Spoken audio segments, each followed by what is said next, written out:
जीवन्मुक्तिप्रदं देवं क्षमापूर्णं जगद्गुरुं वन्दे परमहंसाख्यं नित्यानन्दाय स्वागतं। जीवन्मुक्तिप्रदं देवं क्षमापूर्णं जगद्गुरुं वन्दे परमहंसाख्यं नित्यानन्दाय स्वागतम्। आनन्दानुभवास्वादं सर्वरोगनिवारकं वन्दे पापविनाशक्तं नित्यानन्दाय स्वागतम्। आनन्दानुभवास्वादं सर्वरोगनिवारकं वन्दे पापविनाशक्तं नित्यानन्दाय स्वागतम्। नित्यमुक्तं निर्विकल्पं ಧ್ಯಾನಲೋಕಪ್ರದೀಪಕಂ. ಪರಮಹಂಸ ನಿತ್ಯಾನಂದರು ನಮ್ಮ ಯುಗದ ಒಬ್ಬ ಅಭೂತಪೂರ್ವ ಆಧ್ಯಾತ್ಮಿಕ ಶಕ್ತಿ, ಅಂತಾರಾಷ್ಟ್ರೀಯ ಆಧ್ಯಾತ್ಮಿಕ ಸಮಾಜದ ಆಂದೋಲನದ ಸಂಸ್ಥಾಪಕರು, ಆಧುನಿಕ ವೈದಿಕ ನವೋದಯದ ಪ್ರಥಮ ಅನ್ವೇಷಕ, ಪವಿತ್ರ ಊರಾದ ತಿರುವಣ್ಣಾಮಲೈನಲ್ಲಿ ಜನ್ಮ ತಾಳಿದ ಒಬ್ಬ ಯೋಗಿ, ಕೆಚ್ಚೆದೆಯ ಆಧ್ಯಾತ್ಮಿಕ ಸಂಶೋಧಕ, ದೈವಶಕ್ತಿಯ ಮಾರ್ಗದರ್ಶಕ ಜ್ಯೋತಿ. ಪರಮಹಂಸ ನಿತ್ಯಾನಂದರು ಇಂದು ಪ್ರಾಚೀನ ರಹಸ್ಯಾರ್ಥ ಯೋಗ ವಿಜ್ಞಾನದ ಪಥದಲ್ಲಿರುವ ಲಕ್ಷಾಂತರ ನಿಪುಣರಿಗೆ ಸ್ಫೂರ್ತಿದಾಯಕರಾಗಿದ್ದಾರೆ. ಆಧ್ಯಾತ್ಮಿಕತೆಯ ವಿಜ್ಞಾನದ ಸಂಶೋಧನಾಕಾರ, ಆತ್ಮ ಸಾಕ್ಷಾತ್ಕಾರ ತೋರುವ ಗುರುಗಳು. ಅವರ ವಿವೇಕದ ಸಂಪತ್ತು, ಅವರ ನಗುವಿನ ಆ ಸಂತಸ ಹಾಗೂ ಅವರ ಅದ್ವಿತೀಯ ದೀಕ್ಷೆಯ ಶಕ್ತಿಯನ್ನು ಪ್ರತಿ ವರ್ಷ ಪರಮಹಂಸ ನಿತ್ಯಾನಂದರು ಪ್ರಪಂಚದಾದ್ಯಂತ ಸುಮಾರು 1 ಕೋಟಿ ಜನರೊಡನೆ ಹಂಚಿಕೊಳ್ಳುತ್ತಿದ್ದಾರೆ. ಈಗ ಪರಮಹಂಸ ನಿತ್ಯಾನಂದರು ಜೀವನ್ಮುಕ್ತಿಯ ಬಗ್ಗೆ, ಆನಂದಮಯ ಜೀವನಕ್ಕಾಗಿ ಪರಿಹಾರಗಳ ಬಗ್ಗೆ ಮಾತನಾಡಲಿದ್ದಾರೆ. ಮರೆಯಲಾರದ ಆಧ್ಯಾತ್ಮಿಕ ಅನುಭವವನ್ನು ಕೈಗೊಳ್ಳೋಣ ಬನ್ನಿ. ಸರ್ವಧರ್ಮ ಪ್ರಣೇತಾರಂ ಸಚ್ಚಿದಾನಂದರೂಪಿಣಂ ವಂದೇ ಸನಾತನಂ ಪುಣ್ಯಂ ನಿತ್ಯಾನಂದಾಯ ಸ್ವಾಗತಂ. ವೇದ ವೇದಾಂತ ಸಂವೇದ್ಯಂ ದೇವದೇವಿ.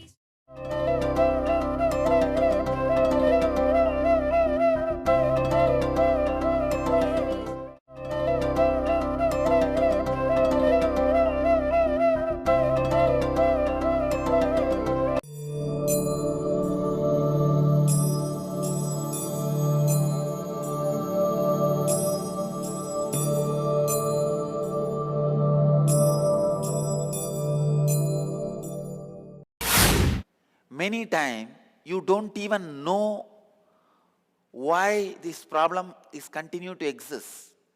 There is no reason. There is no big pattern. There is no big engram. It is there just because it is not attended. Go to the root of the pattern. Deeper and deeper and deeper. Root of the problem. First, many problems will boil down, melt down into few patterns. Then that few patterns will melt down to one pattern. Then suddenly you will see that pattern also does not have a reason to exist. Even that will not be there. So now, Bhagavan is reducing Arjuna's too many problems into one pattern, so that he can blow it away. He can finish it off in one go.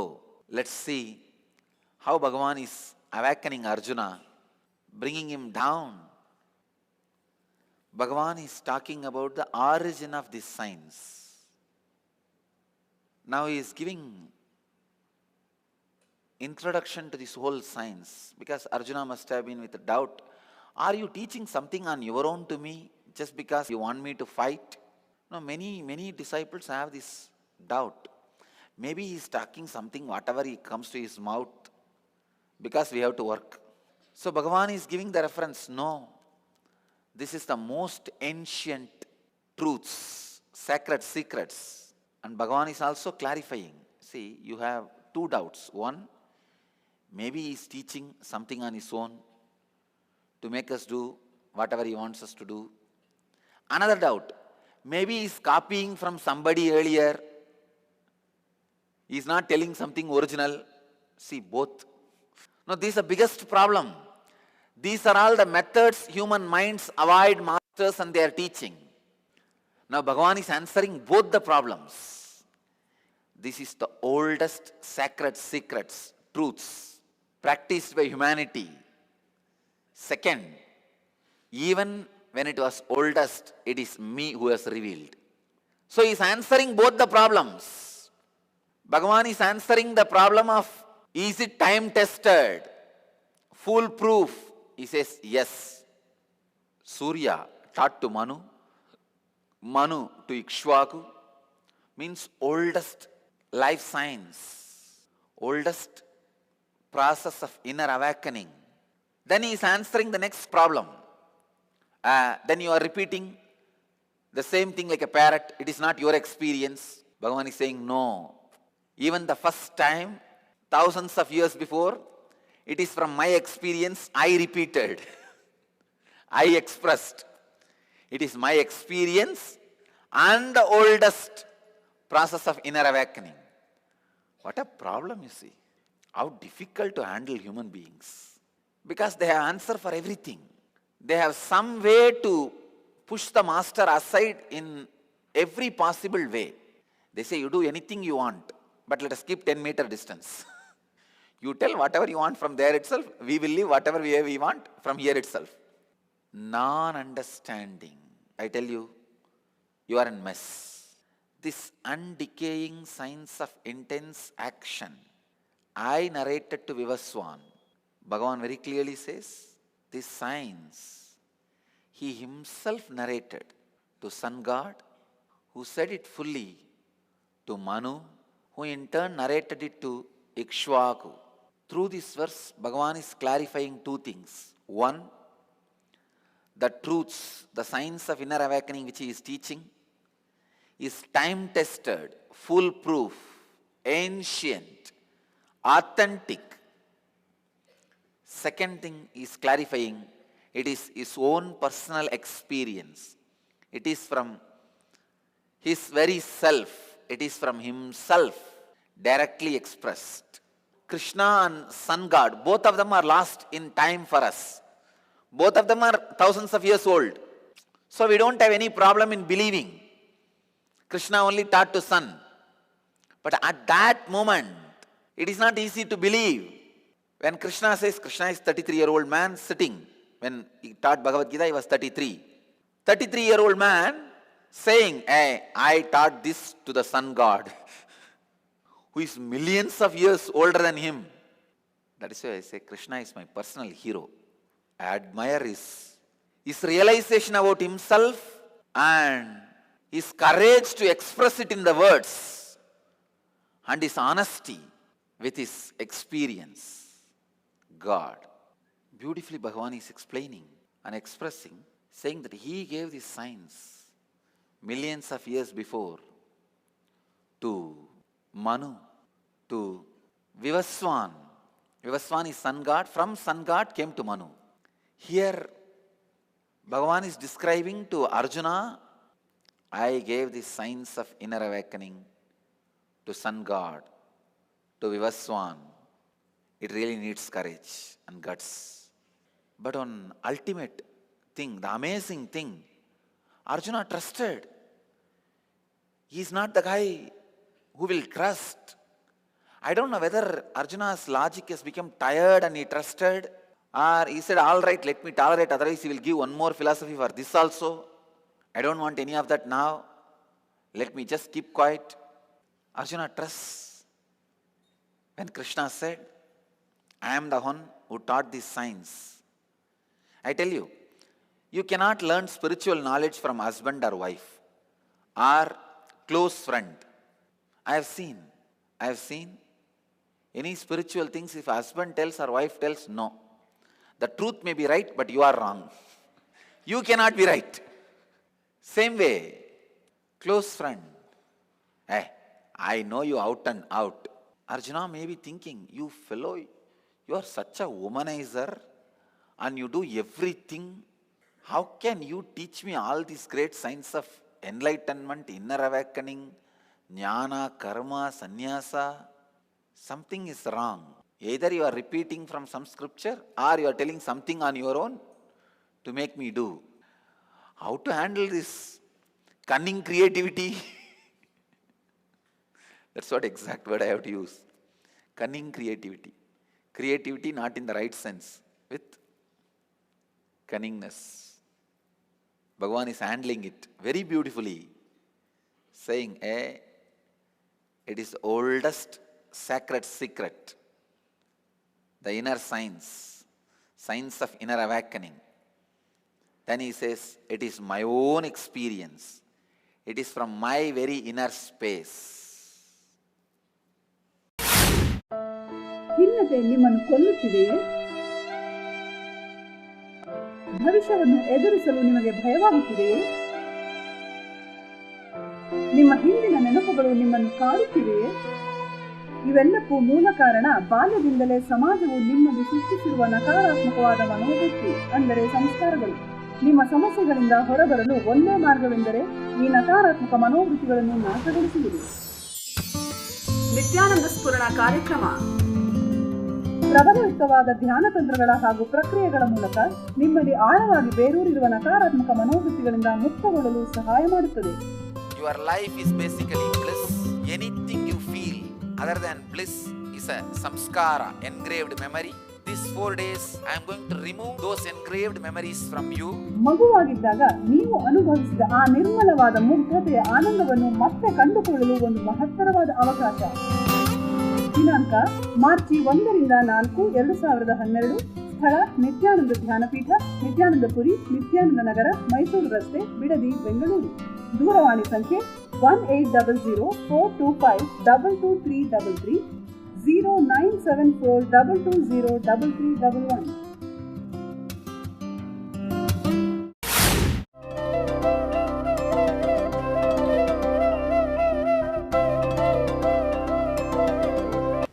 Bhagavan is giving the spiritual and secular instruction together in one form, in one sloka. If he speaks secular, Arjuna gets frightened. If he speaks spiritual, Arjuna does not understand. If he speaks secular, Arjuna gets frightened. Now, Bhagavan has to mix both and give in one instruction what to do in the inner and outer world, so that Arjuna is convinced what he is doing is directly in accordance with the spirituality.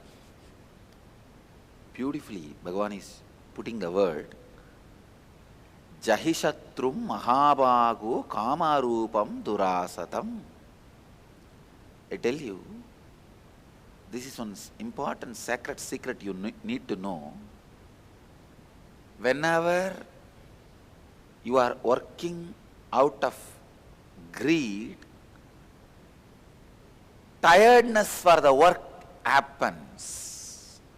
See, Arjuna's greed for the throne and Arjuna does not want to fight. Both are from same root. You may think, what is this? That's the truth. When you have the greed for the throne, your mind is visualizing. When you sit in the throne, how the people are going to be standing next to you and serving you, how your command is going to be executed, how all pretty women are going to be serving you, how the whole kingdom is going to be. It's a whole fantasy game. But in reality, before sitting the throne, you need to fight, conquer, which is little away from your fantasy. That is why I am telling you, all goals are away from the path.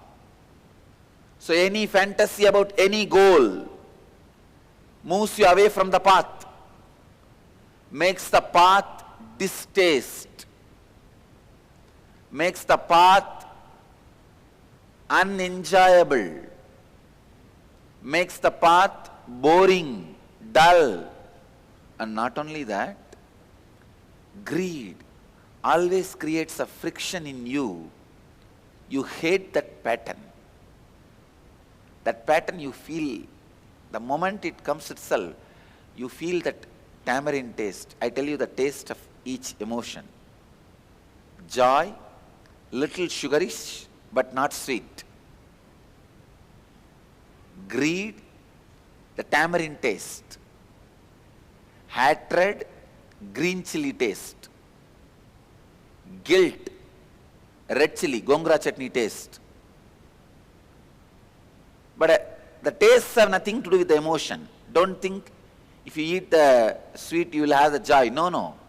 Tastes have nothing to do with the emotion, but each emotion has a taste.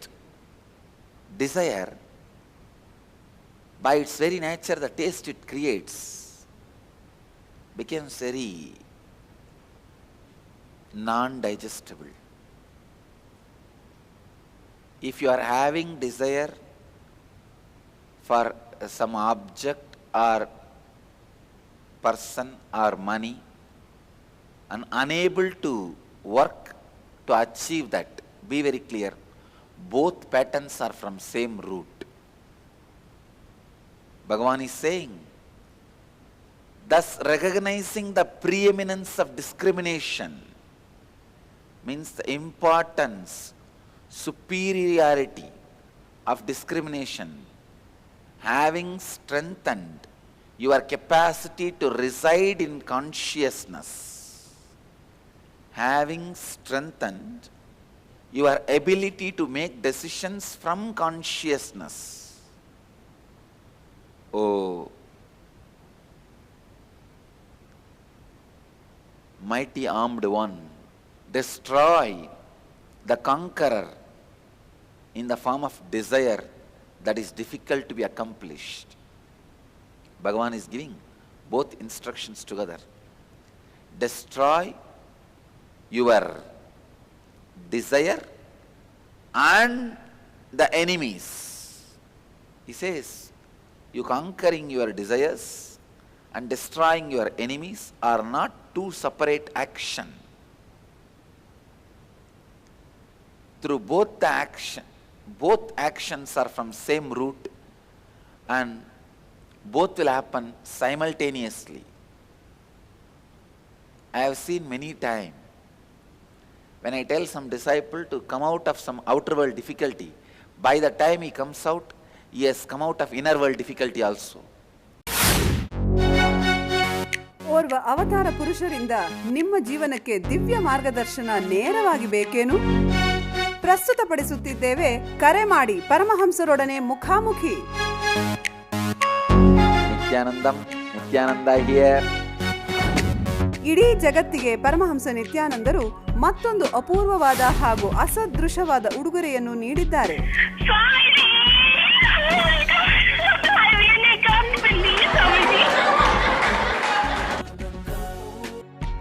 You got practically everything and too much for a phone call.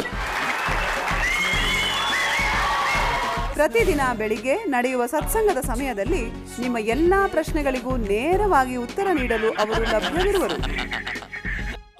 No, you ask anything you want in your life. Ask me any boon you want. ಬೆಳಿಗ್ಗೆ 8 ಗಂಟೆಯ ನಂತರ +918027279999 ಗೆ ಕರೆ ಮಾಡಿ ಸ್ವಾಮೀಜಿಯವರೊಂದಿಗೆ ಮಾತನಾಡುವ ಅದೃಷ್ಟ ನಿಮ್ಮದಾಗಿಸಿಕೊಳ್ಳಿ. ಹಾಗೂ ntv.nityananda.org ಯಲ್ಲಿ ಇದರ ನೇರ ಪ್ರಸಾರವನ್ನು ವೀಕ್ಷಿಸಿ.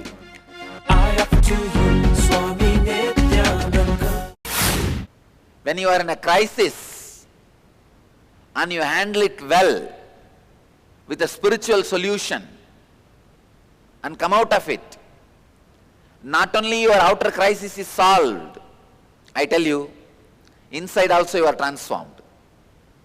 Some big inner blockage is broken, you are clean. A person who is learning should be put in all possible difficulty. Only then he will respect knowledge. When you are interested in something, you should be put in all possible difficulty, then automatically taking it for granted will not happen. Whether it is knowledge or money or master's presence or enlightenment. If everything is comfortable, cozy, in few days you take things for granted. how the mind creates laziness, how the mind creates self-created difficulties. When there is no difficulty outside, you create one inside. When there is difficulty created outside, when you conquer that and crash, you crash a strong engram inside. That is why I am telling you, constantly be in crisis. Go on attending, solving the crisis. In Tamil there is a proverb. One sadhu used to constantly repeat that to me. Nityagandam Purnayusu. It means eternally you should be in crisis. So you will live forever. That sadhu physically working, he cleaned 2 temple tanks in Tiruvannamalai. Physically working, he cleaned and built without any help or money from anybody. Later on people started giving money, and with that money he built many other tanks and temples. His name was Muppanar, a great sadhu. Still his statue is there in Tiruvannamalai. When you go around the hill, there is a place where his statue is there, a great sadhu. Physically means with 1 or 2 instruments, tools, he will empty the mud, come out and put. Like that he cleaned, physically cleaned 2 temple tank in Tiruvannamalai. Of course not inside the temple, outside the temple. Tiruvannamalai temple has a 365 tanks owned by the temple around the hill. All 365 are owned by Arunachaleshwara temple. So physically he worked and cleaned both the tank. I used to ask him, why are you working in this age physically? He says, no, Nityagandam Purnayusu. And he lived more than 100. And please understand, till the last day he was working. When I first time saw him, he must be above 80. But around the 60 itself he started working. Every day he will clean the temple tank, 2 tank, full size temple tank, he cleaned and he built with the stones. He will chisel stones from the hill and make size and fix without any worker assistant or money. Maybe he would have spent 2 years in that. When people saw that, they started giving money and volunteering, assistance and all the other help they started giving. Then around the hill, he built more than 20 temples, repaired all the old temples and cleaned all the temple tanks. Today all the temple tanks which is standing and all the old temples which is standing is done by him. So whenever I cross him, not only me, anybody goes to him, this is his mantra. He will tell Nityagandam Purnayusu. Always put yourself, exert yourself, handling the crisis, solving the problems, be alive. I used to think, what this guy, 80 years, he can nicely lie down in the temple. People will give him food and clothes. What else is there in the life? He'll say, no.